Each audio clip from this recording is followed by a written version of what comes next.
Bom dia a todos, tudo bem? Eu acho que houve um probleminha no outro vídeo. A gente está iniciando hoje aí a sexta-feira. Para muitos é feriado, para quem já está em quarentena não é feriado, mas é um dia atípico, né? Porque você já está em casa, em agonia muitas vezes. Mesmo você fazendo as coisas em casa, já não é comum você fazer as coisas em casa, assim. E aí, talvez esse feriado não esteja parecendo tanto um feriado para você. Mas eu agradeço aí a sua presença, também agradeço que a paz do Senhor Jesus possa estar nos seus corações. E eu gostaria de ler um texto com vocês no livro de Lucas, tá? A gente vai ler 2 textos, na verdade 3 textos, porque a gente vai falar em 3 momentos. Eu fiquei pensando no qual seria a mulher que a gente poderia falar hoje. E nós vamos falar da mãe do nosso Senhor Jesus Cristo, a Virgem Maria. Então nós vamos falar dela em 3 momentos: do nascimento de Jesus, quando Jesus tinha os 12 anos, e no momento final ali na crucificação. E as ações que ela passou, os momentos que ela passou, a gente vai tirar algumas reflexões para nós nos dias de hoje. Por que eu escolhi a Maria, a mãe do Senhor, tendo outras mulheres na Bíblia? Porque a gente já também está no período aí de fim de semana, Semana Santa, muitos entendem aí a Páscoa.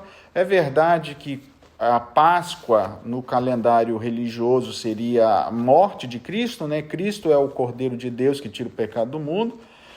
E assim como o Natal, no nascimento de Jesus, a gente entende pelas profecias bíblicas que seria numa outra data, não 25, também a Páscoa é num outro momento, não necessariamente nesse período que nós estamos fazendo. O calendário é diferente, as datas são diferentes. E o que eu diria? Não vamos fazer porque é errado, porque é isso? Eu acho que nós podemos usar esses momentos, seja o Natal, mesmo não sendo o nascimento ali de Jesus, mesmo a Páscoa, mesmo não sendo de fato a data certa para a morte lá de Jesus, para a gente falar deles, falar de Jesus, tanto do nascimento quanto da morte.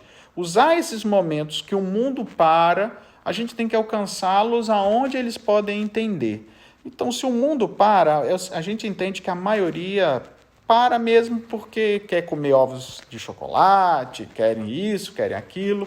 Poucos são os que estão à procura mesmo do Senhor. Mas a gente pode usar esses momentos, mesmo não sendo, repito, mas a gente pode usar esse momento da Semana Santa e falar de Jesus.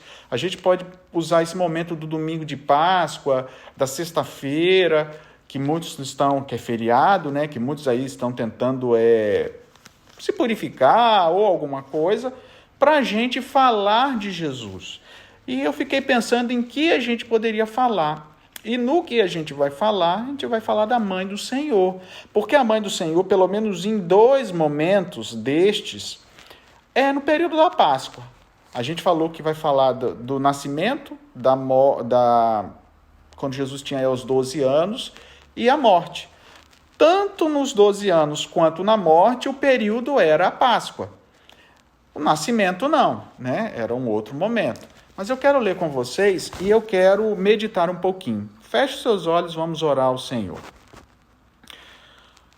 Agradecemos a Ti as bênçãos, Senhor. Estamos para meditar um pouquinho na história de Maria, a mãe do nosso Senhor.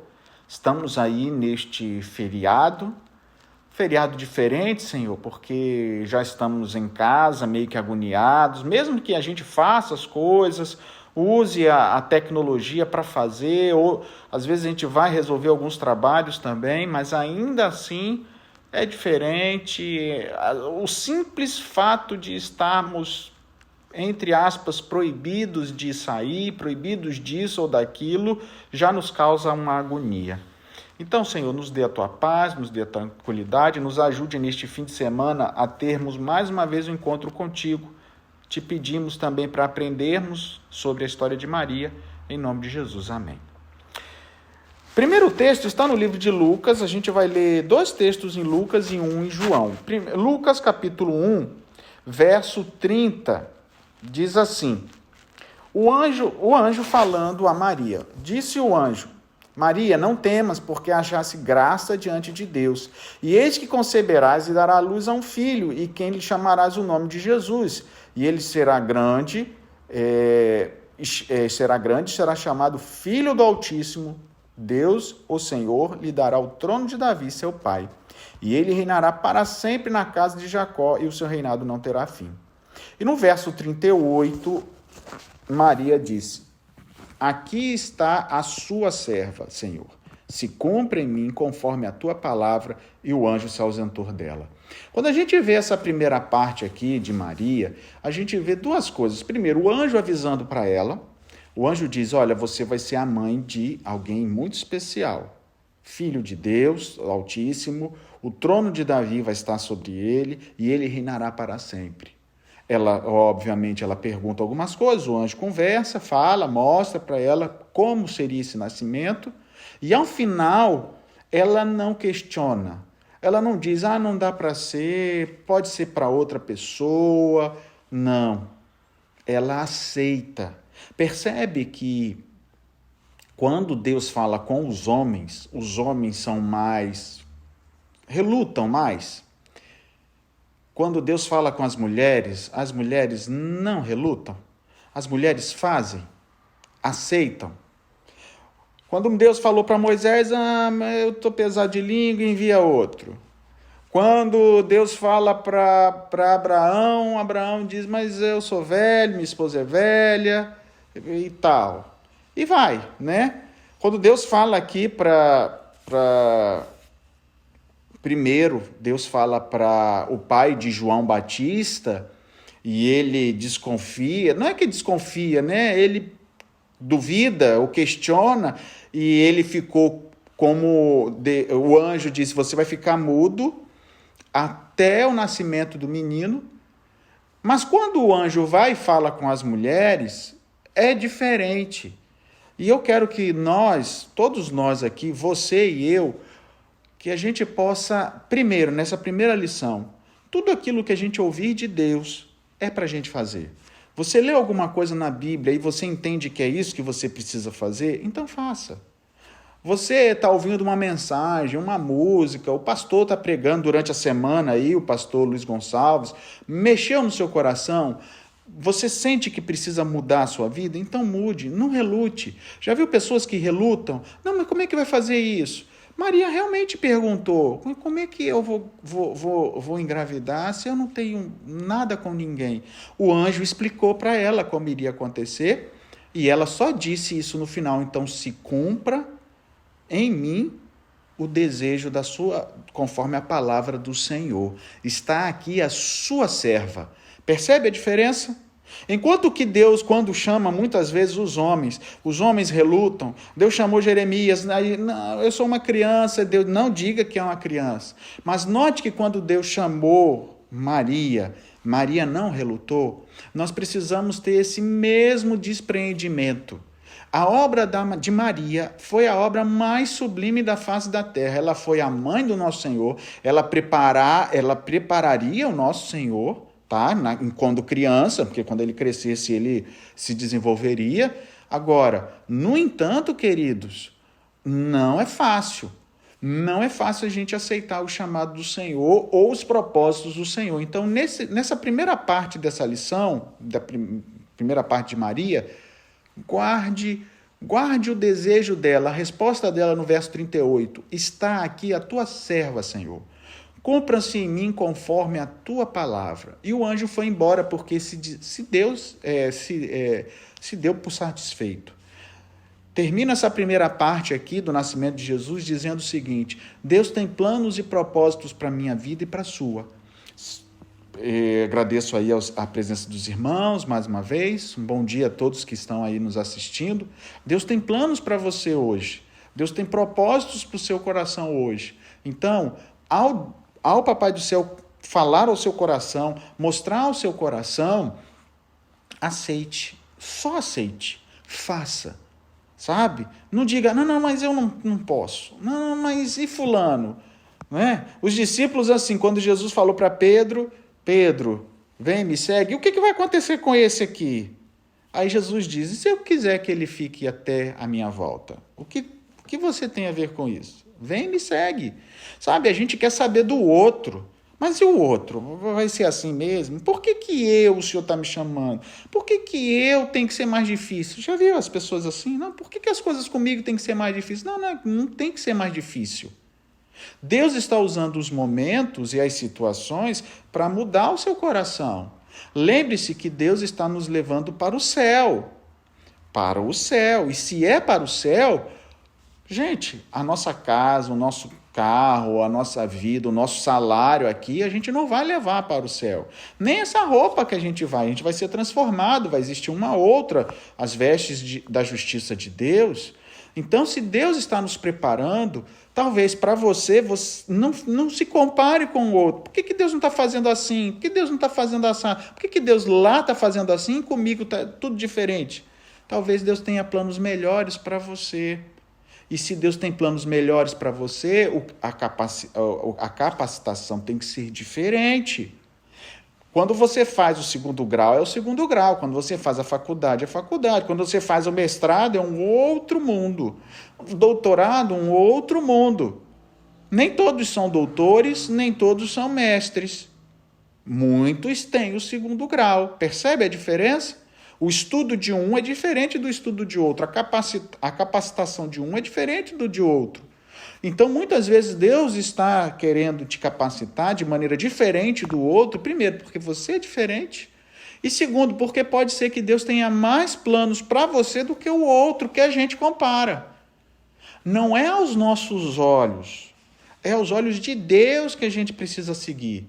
Sabe? Não é o que a gente acha. Nós nos consideramos sem valor. Nós nos consideramos pequenos, com certeza. Eu vou me considerar pequeno e você também. No entanto, se Deus não te considerar pequeno, se Deus não achar que você é pequeno para Ele, então Ele vai te capacitar. Só permita que Deus mude a sua vida e que os propósitos de Deus, assim como Maria, que nós possamos dizer, seja aqui como a sua serva, seja aqui como o seu servo.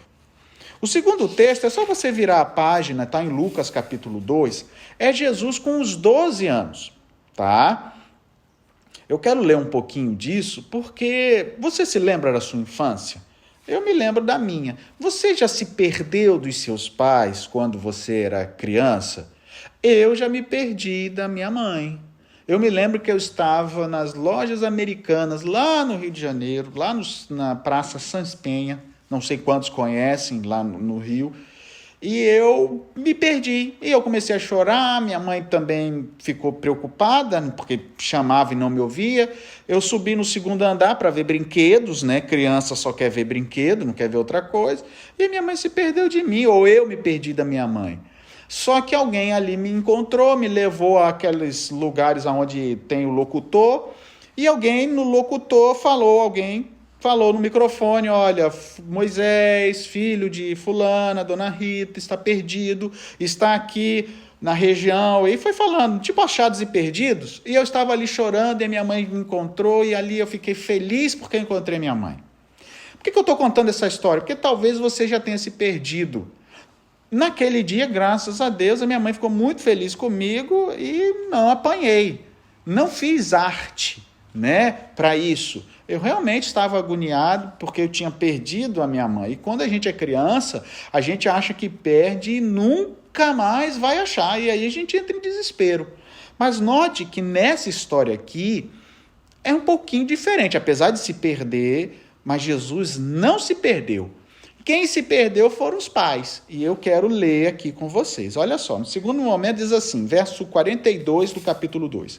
Quando Jesus atingiu 12 anos, subiram para Jerusalém, costume da festa da Páscoa. Terminados os dias de festas para regressarem, permaneceu o menino Jesus em Jerusalém, sem que os pais soubessem.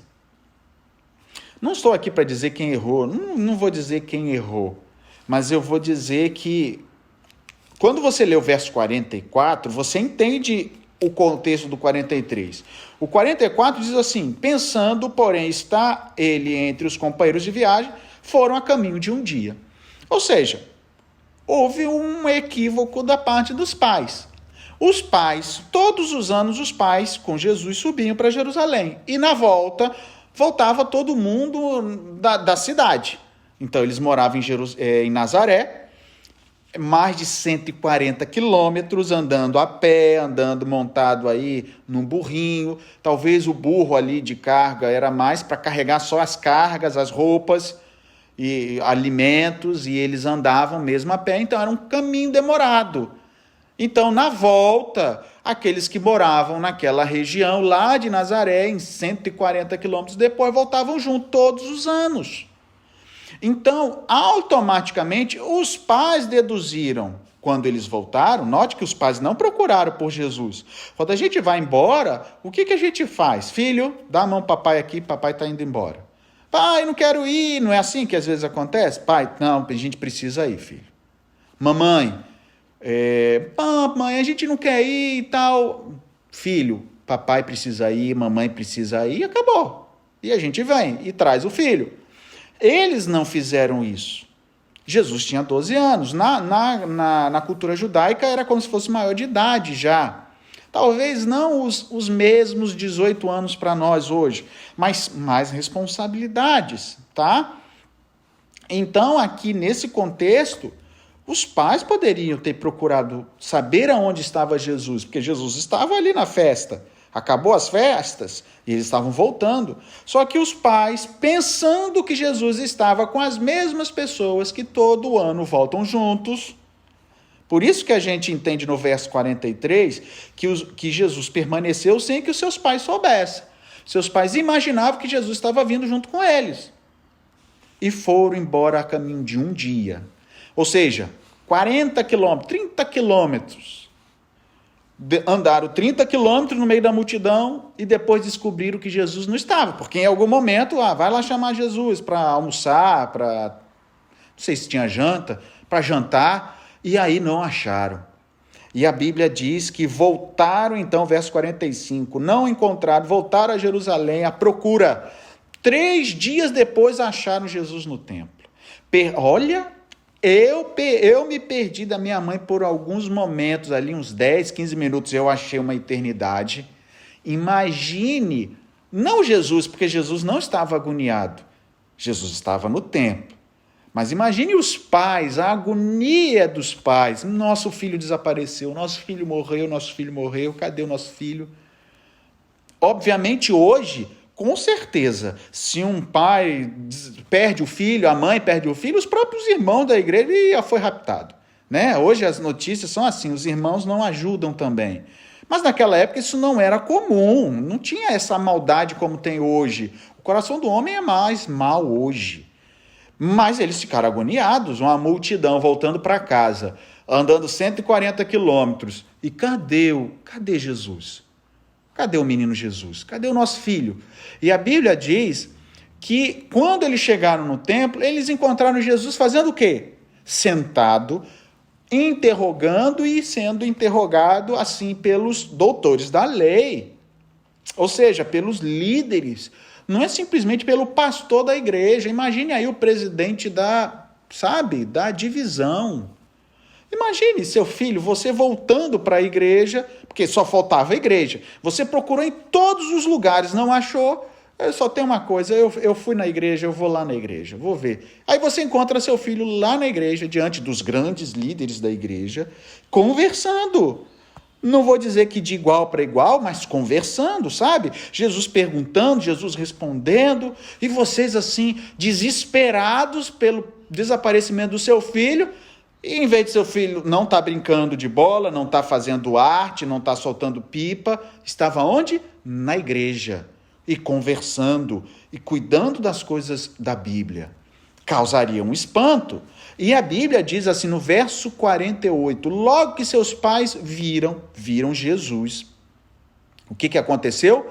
E a Bíblia diz, ficaram maravilhados. No original, no grego, não está maravilhados. Por que maravilhados? Talvez você possa dizer, eles estavam espantados, pastor. Eles ficaram assim, poxa, a gente procurando Jesus e Jesus ali conversando.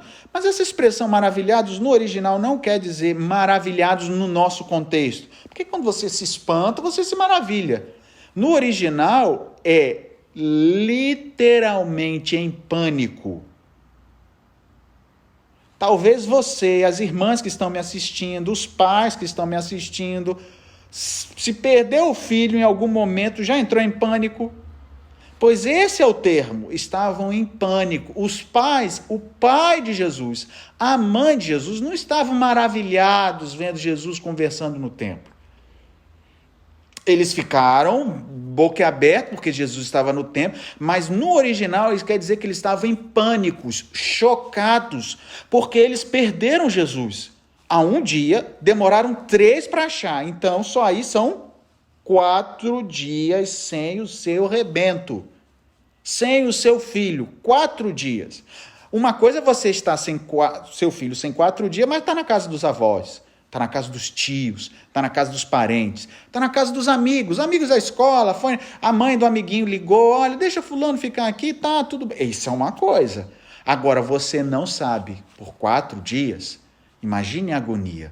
Eles estavam chocados, a Bíblia diz que estavam chocados, espantados, tremendo de medo, de pavor, literalmente isso. Aí o autor, o tradutor, em vez de colocar isso para não causar um espanto, estavam maravilhados, porque, sabe quando a gente quer traduzir alguma coisa e a gente fica assim, eu entendo que o tradutor ficou tão chocado que eu não vejo erro, às vezes as pessoas pegam isso para dizer, então tá errado, tá tendenciosa a Bíblia, eu não vejo assim, sabe? Eu vejo alguém zeloso pela palavra de Deus, porque para mim, todos os que traduzem a Bíblia para o idioma materno, eu falo até com lágrimas nos olhos, porque todos aqueles que traduzem a palavra de Deus estudam os idiomas, estudam as línguas originais e às vezes são mal interpretados. Às vezes vem pessoas questionando a palavra de Deus, zombam da palavra de Deus, porque não deveria ser escrito assim. Sabe, queridos, que isso? Por que a gente ofende essas pessoas que às vezes com alegria no coração estão fazendo isso? Qualquer um poderia estudar e tentar aprender a ler no idioma original, mas quantos conseguiriam?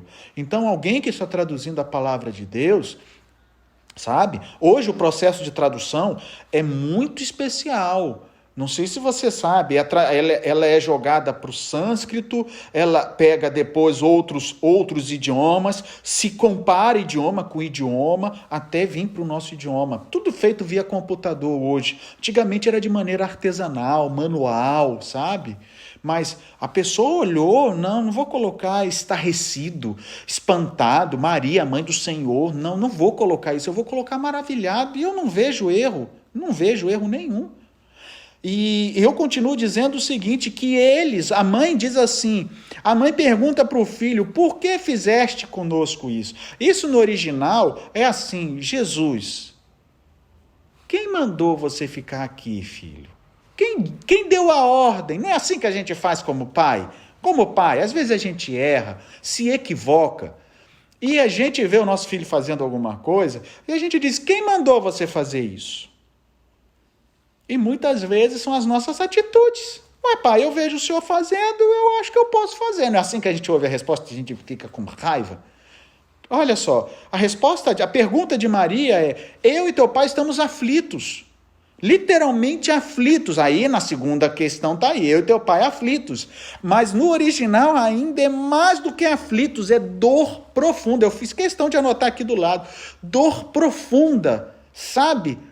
Dor profunda, agonia, angústia, um nó na garganta. Sabe aquele nó na garganta que você diz assim, eu tenho um mau pressentimento, meu Deus, cadê meu filho? Foi isso. E aí, Maria, mulher, agoniada, seu pai e eu agoniados, aflitos, filho. Quem foi que deu a ordem para você ficar aqui? Foi essa a pergunta que Maria fez e Jesus respondeu não com grosseria. Jesus diz assim, quem deu a ordem? Por que estão me perguntando? É esse o contexto? Por quê? Não era para eu cuidar dos assuntos do meu pai? É isso que Jesus respondeu. Jesus não respondeu a Maria, a sua mãe, sabe? Era para eu estar aqui, qual é o problema? Não, não foi isso. Jesus, ele disse, quem me mandou? Por que eu estou aqui? Mas não era para eu cuidar dos assuntos do meu pai? Eu estou cuidando dos assuntos do meu pai. Aí a Bíblia só disse uma coisa. Olha só Maria de novo. Maria agora como mãe. Naquela época lá, 12 anos atrás, Maria ainda não era mãe. Ela aceitou.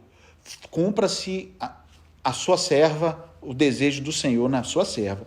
E olha só, verso 51 diz assim, desceu com eles para Nazaré, aonde lhes era submisso. Jesus era submisso, Jesus não era rebelde. Tem muita gente que diz aqui que Jesus respondeu. Jesus não respondeu. Vocês estão entendendo agora? No original, Jesus não respondeu. Talvez na tradução, da melhor maneira que o tradutor respondeu, às vezes as pessoas que têm vontade de deturpar as escrituras dizem, ele respondeu, está aqui, ó, não era para eu cuidar dos assuntos do meu... Não, mãe, é como se Jesus tivesse dito, mãe, mas não era para eu estar aqui na igreja cuidando dos assuntos do meu pai? Sabe? É como se fosse Jesus tivesse dito isso. Quem foi que me mandou? Porque a pergunta era, quem te mandou? Porque nós não mandamos você ficar aqui. Era para você voltar com a gente. Por que você está aqui? Quem mandou? Quem mandou, mãe? Mãe, é para eu cuidar dos assuntos do meu pai. E aí, olha só, sua mãe, no verso 51, sua mãe, porém, guardava todas essas coisas no coração. A Bíblia diz que os pais não entenderam a resposta. Lógico, quem está aflito, quem está em pânico, entende alguma resposta, queridos? Com todo respeito, você pode falar manso, calmo. Não, deixa eu explicar. Não tem explicação. Não entende, não entende. E a Bíblia diz que os pais não entenderam, mas Maria guardou no coração. O que ela guardou no coração? Seu filho não estava jogando bola, seu filho não estava soltando pipa, seu filho não estava brincando com os outros meninos, eu não sei qual era a brincadeira daquela época, mas o seu menino de 12 anos estava na igreja, falando da Bíblia. Era isso que ela guardou no coração. E eu quero terminar lendo o último texto, eu sei que o horário já está indo, está no livro de João. Última parte. A gente falou que ia falar de Maria em 3 momentos, a gente já falou de 2. No nascimento de Jesus, agora dele com 12 anos, e aí na morte de Jesus. João, capítulo 19. Mais algumas pessoas me dando bom dia. Bom dia a todos, a graça e a paz do Senhor Jesus esteja com vocês, tá bom? João, capítulo 19. Jesus está na cruz. Você consegue imaginar isso? Maria, que recebeu a ordem do Senhor, que guardou no coração, Jesus está no templo, agora Maria, a mãe do Senhor, vendo o seu filho sendo morto como se fosse um ladrão e não era. Você consegue imaginar? Eu imagino botando a mão assim, porque quando a gente bota assim, se você parar para pensar, é como se você estivesse tentando imaginar, mas acho que você coloca a mão para não imaginar. Você já faz essa experiência depois na sua casa. Nossa, é como se você, ao mesmo tempo que você quer imaginar, parece que você coloca a mão para não imaginar a situação de dor. Eu não imagino ver meu filho preso. Imagine ele sendo inocente. Imagine ele apanhando na minha frente. Nossa, não quero pensar nisso. Imagine Maria assistindo isso. Vendo Jesus sendo chicoteado, sendo crucificado, vendo Jesus ali sendo pendurado, e ela não podendo fazer nada, não pode tirar ele dali. E nessa hora de agonia profunda, talvez, o inimigo colocando no coração dela, era esse aí, que é o rei Davi, filho do rei Davi, que o anjo falou para você há 30 anos atrás, há 30 e poucos anos atrás? É esse aí que estava no templo cuidando dos negócios do pai, porque o inimigo é sujo. Não queira nada com o mal, não queira nada com o inimigo, largue dele. Sabe, o inimigo vai te sondar com coisas, largue dele. Acredite, siga a Jesus, faça com Jesus o Senhor de sua vida. Deixe Jesus cuidar de você, deixe Jesus restaurar a sua vida. Mas com certeza, O inimigo deve ter colocado na mente dela, tá aí, ó, o Gabriel não veio, poderoso, bonitão para você, dizendo o anjo Gabriel que ele seria o reino e o reino dele não teria fim? Eu tô vendo o fim dele aqui, e aí? Você acha que o inimigo não jogou essas coisas sujas na mente de Maria? Acredito que sim, acredito que sim. No entanto, ela abandonou seu filho? Não. Ela compreendia algumas coisas? Não. Mas ela permaneceu lá. E naquela hora, olha só, junto à cruz, verso 25 do capítulo 19, junto à cruz estava a mãe de Jesus, a irmã dela, Maria, mulher de Cleopas, e Maria Madalena, as três Marias. Não é assim que a gente fala, olha para o céu e fala das três Marias? Maria, a mãe de Jesus, a irmã de Maria, a tia do nosso Senhor. Não vou dizer que é Isabel, só se fosse Maria Isabel, né, que é a mãe de João Batista. Sei, era prima, tal. Então, não sei. Pode ser uma outra Maria. Não sei se Isabel era Maria Isabel. Então, Maria, mulher de Cleopas. Então, não era Cleopas, mas Isabel não era de Cleopas. E Maria Madalena. Vendo Jesus, sua mãe, junto a ela, o discípulo amado João, o discípulo amado é João, era o mais novo, tá, queridos? Era o mais novo dos discípulos. Talvez aqui tivesse aí 17 para 18 anos. Jovem, os outros já eram. Pedro era casado, outros já eram adultos, que eu digo mais velhos, tá? João também, mas um juvenil aí, um jovem juvenil. Vendo Jesus, a sua mãe, junto com ela, o discípulo amado, disse: mulher, eis aí o teu filho. Depois disse ao discípulo: eis aí a tua mãe. Desta hora em diante, o discípulo a tomou Maria para casa. Olha o que Jesus fez. Na hora da morte, sentindo dor dos cravos para morrer por mim e morrer por você. Nessa hora, ele olhou para Maria e se lembrou de como ser humano ele era o filho que era responsável por ela. Sabia disso? Sabia disso? Sabia que Jesus está cuidando da sua mãe agora nessa hora? Ele estava morrendo. Depois ele iria para o céu, ficaria 40 dias e voltaria de novo. Não ficaria mais nessa terra. Maria já tinha perdido José. José já era falecido nessa época. Ela não teve filhos. O único filho que ela teve foi o nosso Senhor. Todos os outros irmãos do Senhor, Tiago, Judas, a gente entende que eram meio-irmãos do Senhor, porque eram irmãos por parte de José. A gente entende que José já tinha sido casado antes de casar com Maria. É assim que a gente entende. Então, nessa hora, Maria, o único filho dela era Jesus. Ela já era viúva e agora estava perdendo um filho. Então, ela ia ficar desamparada.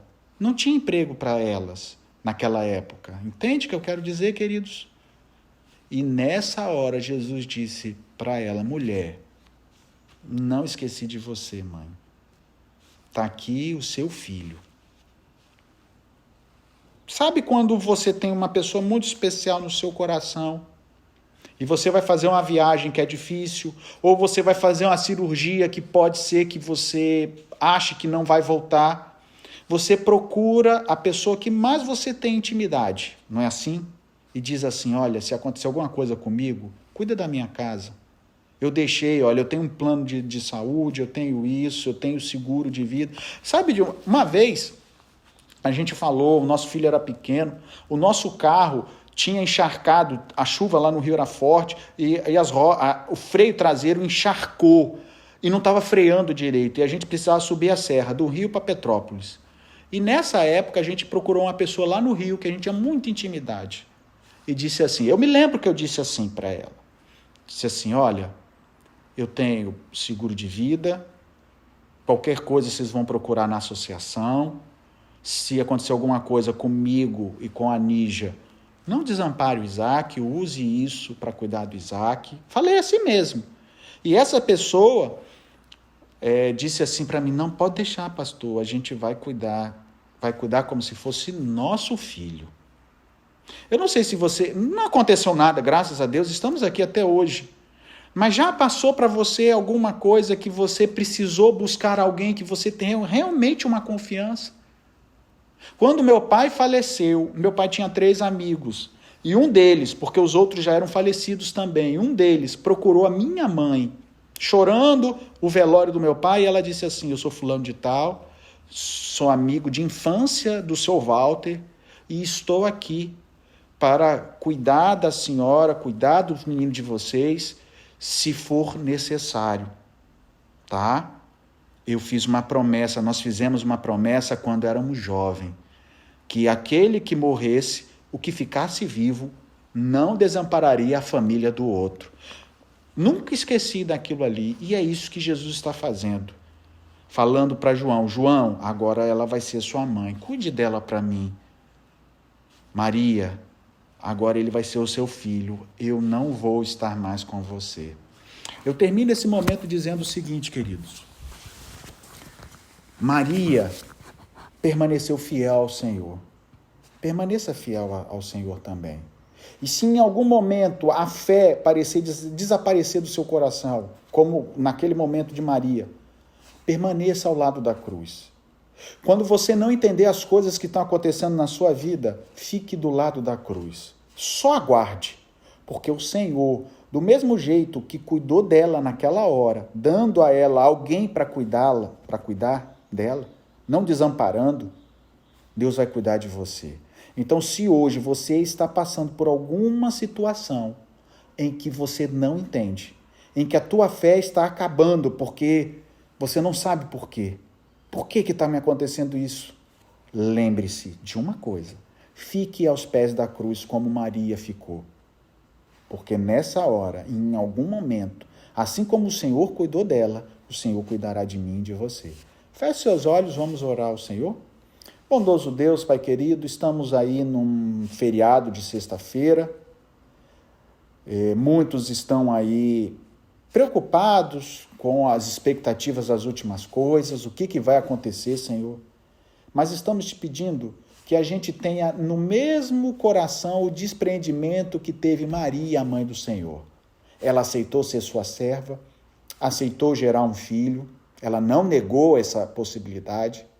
Ela, quando não entendeu a resposta de Jesus, ela guardou no seu coração porque ele estava no templo. E agora, Senhor, no fim da vida do seu filho, do único filho que ela tinha, daquele que realmente cuidava dela, estava morrendo. E ela, com o coração quebrantado, desamparada, ela foi amparada pelo nosso Senhor.